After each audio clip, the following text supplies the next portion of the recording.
चलिए शुरुआत करेंगे। कुछ दर्शक भी इस कार्यक्रम में हमारे साथ जुड़ रहे हैं, साथ ही कुछ ईमेल्स भी हैं जिन्हें हमने शामिल किया है। सबसे पहले दर्शक जो है फोन लाइन पर है संदीप पाटिल नासिक महाराष्ट्र से। नमस्कार मिस्टर पाटिल, गुड इवनिंग। बताइए क्या सवाल है और कौन से फंड्स आपने चुने हैं अपने लिए? गुड इवनिंग मैम, पंडित पटेल जी। मेरे सवाल को मेरी एसआईपी चल रही है जिसमें मैंने अपने पोर्टफोलियो शो किया आपको। ओके। तो मेरा टारगेट था नेक्स्ट ईयर में 50 लाख का। ठीक है, तो इसके बारे में मुझे जानना था। संदीप आपने जो इनफैक्ट पूरा पोर्टफोलियो अपना बनाया है उसका एक प्रिंट आउट मेरे साथ इस वक्त है मेरे हाथ में। आपने मेंशन किया कि कुछ फंड्स आपके चल रहे हैं, लगभग हम देख पा रहे हैं करीब 5,000 रुपए आप प्रेजेंटली निवेश करते हैं संदीप। लेकिन जो आपका टारगेट है 50 लाख के आसपास का, थोड़ा सा एम्बिशियस है क्योंकि करंट इन्वेस्टमेंट्स आपके कम है। तो आगे चल के कुछ और पैसे आप इसमें निवेश करना चाह रहे हैं ताकि उस लक्ष्य तक पहुंच सके?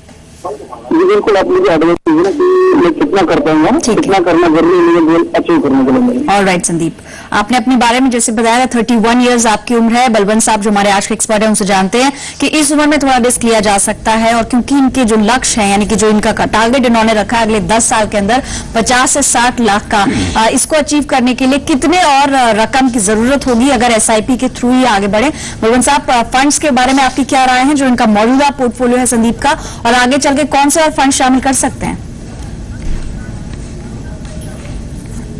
देखिए संदीप जी, सबसे बढ़िया काम तो आप ये कर रहे हैं कि आप सबके जरिए इक्विटी में इन्वेस्ट कर रहे हैं, और क्योंकि आपका टाइम हॉरिजन लंबा है तो यही सबसे बढ़िया जरिया है इन्वेस्ट करने का। परंतु आपकी जो फंड्स की चॉइस है वो एकदम से सही नहीं है। आपके पास में जैसे DSP black rock equity fund है, रिलायंस स्मॉल कैप है और HDFC टॉप 200 है। तो इसमें से मेरा सुझाव रहेगा कि HDFC टॉप 200 है वो आप चालू रखिए। DSP ब्लैक रॉक इक्विटी का जो शिप है वो बंद करके आप ब्लैक रॉक टॉप 100 का उसमें शिफ्ट कर दीजिए, और रिलायंस स्मॉल कैप का जो शिप आप कर रहे हैं वो बंद करके रिलायंस इक्विटी अपॉर्चुनिटी फंड में शिफ्ट कर दीजिए। आपका जहां तक टारगेट का सवाल है 50 लाख रुपए आपको इकट्ठा करना है, तो मेरे हिसाब से इक्विटी में मैं 15% का रिटर्न अज्यूम करता हूँ, और हिस्टोरिकली ये रिटर्न आए हैं। अगर 10 साल से ज्यादा का आपका टाइम हॉरिजन है तो आपको 50 लाख अगर इकट्ठा करना है 10 साल के भीतर, तो आपको 18,000 के आसपास की शिप करनी पड़ेगी। क्योंकि आप 5,000 की सिप कर रहे हैं तो आपको 13,000 रुपए और सिप के जरिए इन्वेस्ट करने पड़ेंगे। और आगे जो सिप में आपको इन्वेस्ट करना है तो मेरे हिसाब से आप ICICI प्रूडेंशियल ब्लू चिप है, या UTI अपॉर्चुनिटी फंड है, या फ्रैंकलिन टेम्पल्टन ब्लू चिप है, उसमें आप डिवाइड कर सकते हो। जो आप एग्जिस्टिंग जो आप इन्वेस्ट कर रहे हैं उसके हिसाब से आपको 10 साल में 14 लाख के आसपास इकट्ठा हो जाएगा।